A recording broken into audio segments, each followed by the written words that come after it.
₹40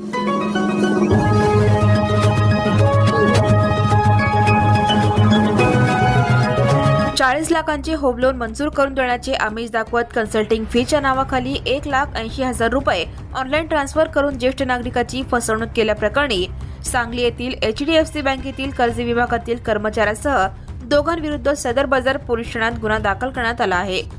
हा प्रकार 7 मे ते 12 मे 2025 या कालावधीत घडला। या प्रकरणी प्रदीप पाटील व रुपाली कुंभार दोघे राहणार मिरज जिल्हा सांगली यांच्या विरुद्ध गुन्हा नोंदवण्यात आला आहे। प्रदीप पाटील हे मिरज येथील HDFC बँकेत कर्ज विभागात कार्यरत असून रुपाली कुंभार या खासगी आर्थिक सल्लागार आहेत। याबाबत राजरत्न लक्ष्मण फडतरे वय 65 राहणार हेपल अपार्टमेंट रेल्वे लाईन सोलापूर यांनी फिर्याद दिली आहे। फडतरे हे कामानिमित्त मिरज येथे गेले असता त्याने तेथील HDFC बँक शाखेत होम लोन संदर्भात चौकशी केली। त्यावेळी बँकेतील कर्मचाऱ्यांनी त्यांची फाईल पाहून पुढील प्रक्रियेची माहिती घेण्यासाठी प्रदीप पाटील व रुपाली कुंभार यांना भेटण्याचा सल्ला दिला। सोलापुरात येऊन फडतरे यांची भेट घेतली।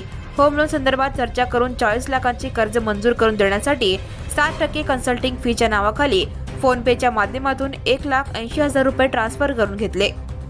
प्रदीप पाटील हे मिरज येथील HDFC बँकेत कर्ज विभागात कार्यरत आहेत। फिर्यादी राजरत्न फडतरे हे सेवानिवृत्त कर्मचारी असून ते कर्जाविषयी माहिती घेण्यासाठी मिरज येथे गेले होते। नेमका हा प्रकार काय आहे हे तपासातून स्पष्ट होईल असे सहाय्यक पोलीस निरीक्षक गजानन पाटील यांनी सांगितले। Right now and press the bell icon.